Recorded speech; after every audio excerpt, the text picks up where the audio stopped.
Hello friends, मैं हूँ ऋषभ और स्वागत है आपका बगड़ियाज क्लासेस में। हमने पहले वीडियो में देख लिया था mode of action of cortisol तक। आज हम बात करने जा रहे हैं एक्शन ऑफ कार्टिसोल की। यह एक बहुत ही इंपॉर्टेंट एसएक्यू है जो कि डायरेक्टली पूछ लिया जाता है कि फंक्शन ऑफ कार्टिसोल क्या है या एक्शन ऑफ कार्टिसोल क्या है। देखो, यह कितने एक्शन दिख रहे हैं? 14 एक्शन दिख रहे हैं। ठीक है, अभी भारी लग रहा होगा पर मैंने इसे सिंप्लीफाई करने का पूरा कोशिश किया है। देखो कहां कहां पर यह कॉर्टिसोल का रोल है। पहला कार्बोहाइड्रेट मेटाबॉलिज्म पे, दूसरा प्रोटीन मेटाबॉलिज्म पे, तीसरा फैट मेटाबॉलिज्म पे, चौथा मसल्स पे, पांचवा बोन पे, छठा कनेक्टिव टिश्यू पे, सातवां वस्कुलर सिस्टम पे, आठवां ब्लड पे, नौवां रेनल सिस्टम पे, 10वां सीएनएस पे, 11th क्या है wound healing, 12th on stress, 13 on fetus, 14 on inflammatory and immune response. Metabolism वाले पार्ट को एक कर दो, यानी कि ऑन कार्बोहाइड्रेट प्रोटीन फैट, यानी कि कॉर्टिसोल किससे रिलेटेड है? मेटाबॉलिज्म से, जिसमें 3 आ जाएंगे। और किससे रिलेटेड है? बीएमसी से, बोन मसल कनेक्टिव टिश्यू, ऐसे याद रखो। ठीक है, 2। अब बहुत सारे सिस्टम से रिलेटेड है जो तुम्हारे फिजियोलॉजी के टॉपिक भी है, जैसे सीवीएस, आरएस, सीएनएस। तो इसका एक ग्रुप बना लिया हमने, सिस्टम। तो 3 हो गए, मेटाबॉलिज्म, बीएमसी, सिस्टम। और क्या हो गया? Wound healing, stress, fetus, inflammation. तो इसके लिए मैंने एक ट्रिक बनाया है। बीएमसी के मेटाबॉलिज्म के कारण सिस्टम में वुंड और स्ट्रेस हुआ और फिर इन्फ्लामेशन आ गया। देखो, बीएमसी ने मेटाबॉलिज्म चलाया, तो बीएमसी के मेटाबॉलिज्म के कारण जो हमारा सिस्टम है, अब मानो गंदगी होगी तो उससे क्या होगा? वुंड होगा, और वुंड होगा और हमें क्या होता है? बहुत स्ट्रेस होता है, भाई यहाँ कितनी गंदगी है। तो बीएमसी के मेटाबॉलिज्म के कारण सिस्टम में वुंड और स्ट्रेस हुआ। पहला मैंने बात की कार्बोहाइड्रेट मेटाबॉलिज्म की। कार्बोहाइड्रेट मेटाबॉलिज्म क्या होता है, जैसा कि हम बायोकेमिस्ट्री में पढ़ते हैं। देखो, कॉर्टिसोल का अल्टीमेट लेवल क्या होगा? यह एक स्ट्रेस हार्मोन है, तो इसका अल्टीमेट लेवल होगा ग्लूकोज के लेवल को मेंटेन रखना और ग्लूकोनियोजेनेसिस को बनाए रखना। कॉर्टिसोल क्या करवाता है? ग्लूकोनियोजेनेसिस करवाता है, ये याद रखो। तो किस तरह से कर सकता है? देखो, increase enzyme to convert amino acid. सबसे पहले ग्लूकोनियोजेनेसिस क्या होता है? ग्लूकोज का बनना किसी भी प्रोडक्ट से, मेनली एमाइनो एसिड से। तो वो एंजाइम को यह प्रमोट करता है जो कि अमाइनो एसिड को ग्लूकोज में कन्वर्ट करने में हेल्प करता है। ग्लूकोनियोजेनेसिस कहाँ होता है? लीवर में, याद रखना। यानी कि लीवर में ग्लूकोनियोजेनेसिस को यह प्रमोट करेगा। दूसरा क्या कर सकता है यह? Increase mobilization of amino acid from extra hepatic tissue, mainly muscle. यानी कि अमाइनो एसिड लीवर में चाहिए भी तो तभी तो ग्लूकोनियोजेनेसिस लीवर परफॉर्म कर सकेगा। तो एक्स्ट्रा हेपेटिक टिश्यू, उसमें मसल, तो मसल से क्या क्या करेगा? अमाइनो एसिड, यानी कि मसल में जो प्रोटीन मौजूद है उसका प्रोटियोलाइसिस करवाता है, जिससे कि अमाइनो एसिड बनते हैं, और उस अमाइनो एसिड को यह कहाँ भेज देता है? लीवर में। Increase gluconeogenesis. अब ग्लूकोनियोजेनेसिस ज्यादा हुआ तो उससे क्या हुआ? ग्लूकोज बढ़ गया। ग्लूकोज बढ़ गया तो एक इंपॉर्टेंट इसका इफेक्ट है कि ग्लाइकोजन स्टोरेज भी लीवर सेल में क्या हो जाएगा? बढ़ जाएगा। यानी कि ग्लाइकोजेनेसिस भी ज्यादा होगा, ज्यादा ग्लूकोज ज्यादा glycogen.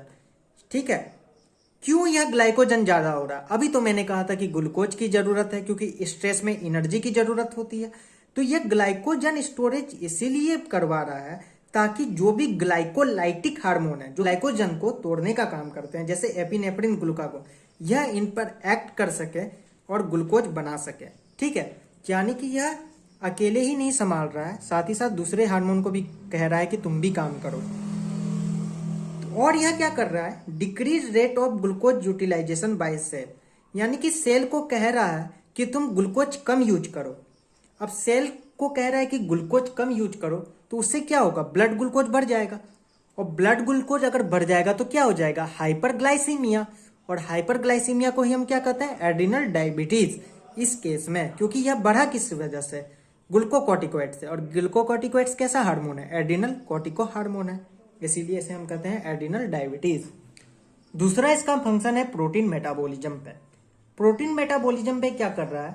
Break down of protein in all body cells, जबकि non hepatic tissue except liver. Liver में प्रोटीन को नहीं तोड़ रहा है, बाकी सारी जगह से प्रोटीन को तोड़ रहा है ताकि ज्यादा से ज्यादा अमाइनो एसिड बने और वो ज्यादा से ज्यादा अमाइनो एसिड लीवर तक पहुंचे। लीवर में तो अमाइनो एसिड बढ़ाना है पर लीवर के प्रोटीन को नहीं तोड़ रहा। साथ ही साथ याद रखना जो भी मसल के कॉन्ट्रैक्टाइल प्रोटीन होते हैं उसको भी यह नहीं तोड़ता है। तो अब ज्यादा से ज्यादा अमाइनो प्रोटीन को तोड़ा तो क्या हो गया, प्लाज्मा अमाइनो एसिड का लेवल बढ़ गया। प्लाज्मा अमाइनो एसिड का लेवल बढ़ा तो लीवर में भी अमाइनो एसिड बढ़ गया और लीवर में अमाइनो एसिड बढ़ा तो ग्लूकोनियोजेनेसिस बढ़ गया। अल्टीमेट गोल इसका क्या है, ग्लूकोनियोजेनेसिस को प्रमोट करना। तीसरा है इफेक्ट इसका फैट मेटाबॉलिज्म पे। फैट मेटाबॉलिज्म पे यह क्या कर रहा है, increase mobilization of fatty acid from adipose tissue. Adipose tissue से यह मोबिलाइजेशन करवा रहा है फैटी एसिड का। साथ ही साथ यह ऑक्सीडेशन ऑफ फैटी एसिड को बढ़ा रहा है। Beta oxidation of fatty acid ज्यादा होगा तो ज्यादा से ज्यादा एनर्जी बनेंगे फैट्स के थ्रू। ठीक है, यह क्यों कर रहा है, this helps the metabolic system of cells from utilization of glucose for energy to utilization of fatty acid. यानी कि यह क्या कर रहा है, यह शिफ्ट कर रहा है ग्लूकोज से जो एनर्जी मिल रही थी फैटी एसिड से वो एनर्जी मिले। और यह नॉर्मली कब देखने को मिलता है, जब ग्लूकोज या ग्लाइकोजन स्टोरेज खत्म हो जाता है, यानी कि स्टार्वेशन और अदर स्ट्रेस में। ठीक है, एक इंपॉर्टेंट नोट है कि एक्सेस कार्टिसोल जब भी होता है तो उससे क्या होता है, excess deposition of fat in the chest and head region. Head और चेस्ट रीजन में साथ ही साथ बैक रीजन में भी डिपोजिशन ऑफ फैट होता है, जिससे कि क्या होता है, बफेलो लाइक टॉर्सो होता है। टॉर्सो तुमने सुना होगा, इमेज में तुम देख सकते हो। यह जो टॉर्सो है यह क्या करवा देगा, ट्रंकल ओबेसिटी करवा देगा। साथ ही साथ कैसा फेस हो जाता है, मून लाइक फेस हो जाता है, यानी कि buffalo like hump and moon like face. यह इंपॉर्टेंट याद रखना, जब हम कुशिंग सिंड्रोम की बात करेंगे या तो फिर से आएगा। चौथा इफेक्ट है इसका बीएमसी, यानी कि बीएमसी में bone muscle and connective tissue. अब इसको एक साथ देखते हैं। पहले बात करते हैं मसल की। तो मसल में क्या करवा रहा है, यदि पहले ही देख लिया था, प्रोटियोलाइसिस करवा रहा है। प्रोटियोलाइसिस करवाएगा तो क्या होगा, उससे मसल वेस्टिंग होगा। यानी कि अगर कार्टिसोल ज्यादा हो गया शरीर में तो क्या हो जाएगा, मसल वीकनेस हो जाएगा, ऑब्वियस सा बात है। पांचवा क्या है इफेक्ट इसका, बोन पर। बोन में क्या कर रहा है, यह टाइप 1 कोलाजन सिंथेसिस को कम कर रहा है। टाइप 1 कोलाजन रिस्पॉन्सिबल होता है बोन मैट्रिक्स फॉर्मेशन के लिए, यानी कि बोन मैट्रिक्स का यह एक इंपॉर्टेंट कंपोनेंट है। अब टाइप 1 कोलाजन कम है तो बोन मैट्रिक्स कम हुआ, बोन मैट्रिक्स कम हुआ तो बोन फॉर्मेशन कम होगा, बोन फॉर्मेशन कम होगा तो क्या हो जाएगा पर्सन को, ऑस्टियोपोरोसिस। यानी कि एक्सेस कार्टिसोल क्या करवा देता है, ऑस्टियोपोरोसिस। छठा इफेक्ट है इसका कनेक्टिव टिश्यू पर। कनेक्टिव टिश्यू में क्या कर रहा है, देखा जैसे टाइप 1 कोलाजन को कम कर रहा है, साथ ही साथ यह दूसरे कोलाजन को भी कम कर रहा है। तो कोलाजन के सिंथेसिस कम होते हैं तो उससे क्या होगा, कोलाजन अगर कम बनेगा तो स्किन थीन हो जाएगा, कैपिलरी वाल थीन हो जाएगा। ठीक है, अब यह कैपिलरी वाल थीन हो जाएगा और माइनर सा भी हमें कोई ट्रोमा हुआ तो क्या होगा, यह कैपिलरी रप्चर कर जाएगा, जिसकी वजह से जो ब्लड कैपिलरी में मौजूद था वो सबकुटेनियस टिश्यू में आ जाएगा, जिससे कि क्या हो जाएगा, एकीमोसिस हो जाएगा। ठीक है, एकीमोसिस का मतलब होता है रेड कलर हो जाना due to extravasation of RBC from the capillary into the subcutaneous tissue. अब हम सिस्टम की बात कर लेते हैं। सबसे पहले सीबीएस में देखते हैं, तो वस्कुलर सिस्टम और ब्लड की बात करते हैं। तो वस्कुलर सिस्टम में क्या करवा रहा है, यह cortisol has permissive effect on vasoconstriction action of catecholamine. Permissive effect है। परमिसिव इफेक्ट का क्या मतलब होता है कि presence of cortisol enhances the vasoconstrictor effect of catecholamine. यानी कि कॉर्टिसोल अगर मौजूद रहेगा तो कैटाकोलामाइन का जो वेसोकंस्ट्रिक्शन इफेक्ट है वो बढ़ जाता है। ब्लड में क्या क्या करवा रहा है, यह एक डेटा है, यह तुम्हें याद रखना पड़ेगा। न्यूट्रोफिल आरबीसी प्लेटलेट तो बढ़ा रहा है, इयोसिनोफिल और बेसोफिल और लिम्फोसाइट को कम कर रहा है। यानी कि अगर कार्टिसोल ज्यादा है तो इयोसिनोफिल कम हो जाएगा, जिसको हम कहते हैं इयोसिनोपिनिया। इसीलिए कॉर्टिसोल का लेवल जब कम हो जाता है तो उसमें इयोसिनोफिल का लेवल बढ़ जाता है, जिसे हम कहते हैं इयोसिनोफिलिया। अब इसका इफेक्ट देखते हैं रेनल सिस्टम पे। रेनल सिस्टम पे क्या इफेक्ट है, देखो, excess cortisol has mineralocorticoid activity. ये याद रखना, फिर से बोलो मेरे साथ, excess cortisol has mineralocorticoid activity. अब मिनरलोकॉर्टिकॉइड का एक्टिविटी रखता है कॉर्टिसोल तो क्या करवाएगा, ये सोडियम का रीअब्जॉर्प्शन कराएगा और पोटेशियम का एक्सक्रेशन कराएगा। इस टाइप के इफेक्ट को हम कहते हैं ओवरलैपिंग इफेक्ट। साथ ही साथ क्या करवा रहा है, यह जीएफआर को बढ़ा रहा है। जीएफआर को बढ़ाने का काम कर रहा है, यानी कि यह excrete water load, fast excretion of water from the body. Cortisol किसके लिए रिस्पॉन्सिबल होता है, fast excretion of water from the body. इसीलिए जब भी किसी पेशेंट में कॉर्टिसोल का लेवल कम होता है तो हम सलाइन इन्फ्यूज नहीं करते हैं, क्योंकि अगर हम एक्सेस सलाइन का इन्फ्यूजन कर देंगे तो कॉर्टिसोल के कम होने के कारण वो जो वाटर मौजूद है सलाइन में वो बॉडी एक्सक्रेट अच्छे से नहीं कर पाएगा। ये बात हमेशा प्रैक्टिशनर को ध्यान रखना पड़ता है। अब इफेक्ट देखते हैं इसका सीएनएस पे। तो सीएनएस पे इसका क्या इफेक्ट है, यह आरईएम स्लिप को कम करता है, एनआरईएम स्लिप को ज्यादा करता है। जिसने स्लिप का लेक्चर नहीं देखा है वो कृपया करके देख लीजिए। एक्सेस कॉर्टिसोल क्या कॉज कर देगा, insomnia and mood fluctuation. Insomnia का मतलब नींद की कमी। अब बात करते हैं वुंड हीलिंग की। देखो, डायबिटीज हो गया, हाइपरग्लाइसीमिया हो गया। हाइपरग्लाइसीमिया में वुंड हीलिंग डिले हो जाता है, ठीक है। साथ ही साथ यह क्या करता है, फाइब्रोब्लास्ट के ग्रोथ को भी कम करता है, जिससे कि क्या होता है, प्रोसेस ऑफ वुंड हीलिंग और डिले हो जाता है। साथ ही साथ तीसरा, इम्यून सिस्टम को यह वीक करता है। इम्यूनो सप्रेसिव इफेक्ट है और इम्यून सिस्टम को कम करता है, तो वुंड हीलिंग क्या हो जाएगा, धीरे धीरे होगा, समय लगेगा। अब हम बात करते हैं स्ट्रेस पर क्या इफेक्ट है इसका। देखो, अचानक से कॉर्टिसोल का लेवल बढ़ जाना, अचानक से स्ट्रेस में, एक्यूट स्ट्रेस में, तो क्या होगा, इम्यून रिस्पॉन्स जो होगा वो सप्रेस हो जाएगा, क्योंकि मैंने कहा कि कॉर्टिसोल का जो इफेक्ट होता है इम्यूनो सप्रेसिव होता है, जिससे कि यह प्रोटेक्ट करता है एक्यूट इन्फ्लामेशन से।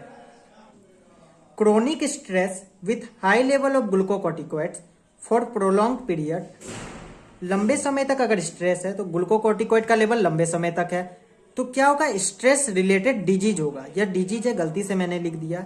स्ट्रेस रिलेटेड डिजीज क्या हो सकता है, टाइप 2 डायबिटीज मेलाइटस। क्यों हुआ, इंसुलिन के रेजिस्टेंस ज्यादा हो गए, ठीक है। अब इफेक्ट इसका फीटस पे इंपॉर्टेंट है, जो कि तुम्हारे रेस्पिरेटरी सिस्टम में काम आएगा।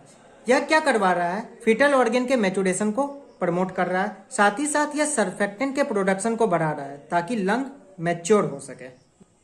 अब हम बात करने जा रहे हैं इफेक्ट ऑन इन्फ्लामेशन पे। इन्फ्लामेशन पे इसका कैसा इफेक्ट है, एंटी इन्फ्लामेटरी इफेक्ट है। साथ ही साथ यह एंटी एलर्जिक एक्शन भी रखता है। अब इसका इन्फ्लामेशन को कैसे यह प्रिवेंट कर रहा है देखते हैं। कॉर्टिसोल जो होता है वो लाइपोकोटिन के सिंथेसिस को बढ़ा देता है, ठीक है, और साथ ही साथ वह लाइसोजोमल मेम्ब्रेन को स्टेबलाइज करता है और मास्ट सेल को इनहिबिट करता है। तो 3 काम किया, लाइपोकोटिन का सिंथेसिस बढ़ाया, लाइसोजोमल मेम्ब्रेन को स्टेबलाइज किया और मास्ट सेल को इनहिबिट किया।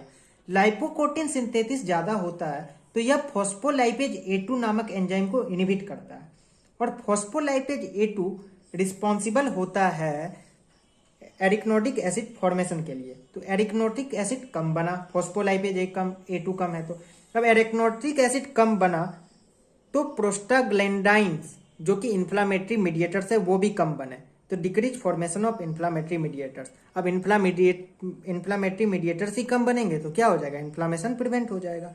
साथ ही साथ यह लाइसोजोमल मेम्ब्रेन को स्टेबलाइज किया। अब मेम्ब्रेन ज्यादा स्ट्रांग होगा तो लाइसोजोमल मेम्ब्रेन लेट से टूटेगा, और लेट से टूटेगा तो क्या होगा, decrease release of proteolytic enzyme. Proteolytic enzyme जो होता है वो फिर कम रिलीज होंगे ना, क्योंकि लाइसोजोमल मेम्ब्रेन के अंदर मौजूद है ना एंजाइम। अब एंजाइम मेम्ब्रेन को स्ट्रांग कर दिया तो फटने में टाइम लगेगा, तो एंजाइम धीरे धीरे रिलीज होगा। साथ ही साथ यह मास्ट सेल को इनहिबिट कर रहा है। अब मास्ट सेल को इनहिबिट करेगा तो उससे क्या हो जाएगा, हिस्टामाइन कम रिलीज होगा, क्योंकि mast cell is the precursor of histamine. Ultimately क्या हो जाएगा, इन्फ्लामेशन प्रिवेंट हो जाएगा। अब हम बात करने जा रहे हैं इफेक्ट इसका इम्यून सिस्टम पे क्या है। इम्यून सिस्टम पे इसका इम्यूनो सप्रेसिव इफेक्ट है, और इम्यून सिस्टम में भी सेल्यूलर इम्यूनिटी को यह ज्यादा इन्फ्लुएंस कर रहा है ह्यूमरल इम्यूनिटी के कंपैरिजन में। कैसे देखते हैं, तो कॉर्टिसोल जो है वह एपोप्टोसिस ऑफ टी सेल को प्रमोट करता है, यानी कि टी सेल का एपोप्टोसिस करवाता है। साथ ही साथ यह एनएफ कापा बीटा एक्टिविटी को कम करता है। एनएफ यानी कि न्यूक्लियर फैक्टर कापा बीटा, न्यूक्लियर फैक्टर की एक्टिविटी कम हुई जिससे कि लिम्फोसाइट का माइग्रेशन कम होता है। ये दोनों ही वजह से सेल्यूलर इम्यूनिटी कम हो जाएगा। साथ ही साथ यह टी सेल और बी सेल को डिस्ट्रॉय करने का काम करता है। टी सेल को डिस्ट्रॉय करेगा तो सेल्यूलर इम्यूनिटी कम हुआ, बी सेल को डिस्ट्रॉय करेगा तो ह्यूमरल इम्यूनिटी कम हुआ। चौथा काम क्या करता है, यह inhibit transformation of monocyte to macrophage. Blood में अगर मौजूद है तो हम उसे मोनोसाइट कहते हैं, और टिश्यू में आ गया तो उसे ही हम क्या कहते हैं, मैक्रोफेज। ठीक है, तो यह क्या करवाता है, मोनोसाइट से मैक्रोफेज के बनने को इनहिबिट करता है, जिससे कि क्या होता है, मैक्रोफेज सिक्रेट करता है interleukin 2 and IFN gamma, interferon gamma. इन दोनों का सिक्रेशन कम हो जाएगा, जिससे कि सेल्यूलर इम्यूनिटी कम हो जाएगी। तो देखा कि चारों जगह से सेल्यूलर इम्यूनिटी कम हो रही है और एक जगह से ह्यूमरल इम्यूनिटी कम हो रही है। तो इससे हम बता सकते हैं कि कॉर्टिसोल का ज्यादा इफेक्ट सेल्यूलर इम्यूनिटी पे है। अब इसका एक्शन देखते हैं एलर्जी पे। यह एक एंटी एलर्जिक इफेक्ट रखता है। ठीक है, किस तरह से, यह इनहिबिट करता है डीग्रेन्युलेशन ऑफ मास्ट सेल को, यानी कि मास्ट सेल को ब्रेक होने से रोकता है, जिससे कि हिस्टामाइन कम रिलीज होता है। Prevent growth of mast cell, साथ ही साथ यह मास्ट सेल के ग्रोथ को भी इनहिबिट करता है। ठीक, अब हम बात करते हैं एक इंपॉर्टेंट नोट की कि cortisol should be given with antibiotics. ऐसा क्यों है, समझते हैं इसको, कि कॉर्टिसोल जब भी दिया जाना चाहिए एंटीबायोटिक के साथ दिया जाना चाहिए। देखो, कॉर्टिसोल क्या होता है, इम्यूनोसप्रेसिव इफेक्ट होता है। इम्यूनोसप्रेसिव इफेक्ट रखने के कारण इम्यूनिटी हमारी क्या हो जाती है, सप्रेस होता है। तो जब भी एक्यूट इन्फ्लामेशन होता है तो वहां पे इम्यूनिटी का रोल होता है, न्यूट्रोफिल आते हैं ज्यादा से ज्यादा। अगर कॉर्टिसोल हम उस टाइम दे देंगे एक्यूट इन्फ्लामेशन में, तो क्या होगा, न्यूट्रोफिल्स कम आएंगे, इम्यूनिटी हमारी सप्रेस रहेगी, तो वो बैक्टीरिया ज्यादा ग्रो कर सकेंगे अगर हमने एंटीबायोटिक नहीं दिया, क्योंकि हमने बैक्टीरिया को मारने वाले इम्यूनिटी सिस्टम को कमजोर कर दिया कॉर्टिसोल से। अगर हम एंटीबायोटिक दे देते हैं तो वो बैक्टीरिया किल हो जाएगा, भले ही न्यूट्रोफिल नहीं आया, पर यह एंटीबायोटिक्स जो ड्रग्स होते हैं या एंटी माइक्रोबियल्स जो होते हैं, वो उस बैक्टीरिया या पैथोजन को किल करने में मदद कर सकते हैं। इसीलिए cortisol should be given with antibiotics. अब कुछ सिंथेटिक स्टेरॉइड्स की बात करते हैं कि हमने बहुत कह दिया कि सिंथेटिक स्टेरॉइड्स हम देते हैं, इन्फ्लामेशन में देते हैं, एलर्जी में देते हैं। तो कौन कौन से सिंथेटिक स्टेरॉइड्स आपको याद रखना है, प्रेडनिसोलोन, डेक्सामेथासोन, 9 अल्फा फ्लोरोकॉर्टिसोल। ये दोनों तो बहुत ही यूज होने वाले ड्रग है, जो कि आप ज्यादा इसके बारे में फार्माकोलॉजी में पढ़ोगे। प्रेडनिसोलोन जो होता है वो ज्यादा ग्लूकोकॉर्टिकॉइड एक्टिविटी रखता है और कम मिनरलोकॉर्टिकॉइड एक्टिविटी भी रखता है। ठीक है, ग्लूकोकॉर्टिकॉइड एक्टिविटी इसकी 4 गुना ज्यादा होती है कॉर्टिसोल से। डेक्सामेथासोन जो होता है ओनली ग्लूकोकॉर्टिकॉइड एक्टिविटी रखता है, और 9 अल्फा फ्लोरोकॉर्टिसोल जो होता है जस्ट अपोजिट प्रेडनिसोलोन के होता है, यानी कि मिनरलोकॉर्टिकॉइड एक्टिविटी ज्यादा होती है इसकी और ग्लूकोकॉर्टिकॉइड एक्टिविटी कम होती है। Thank you for watching videos. अगर वीडियो अच्छा लगा तो please like, share and subscribe.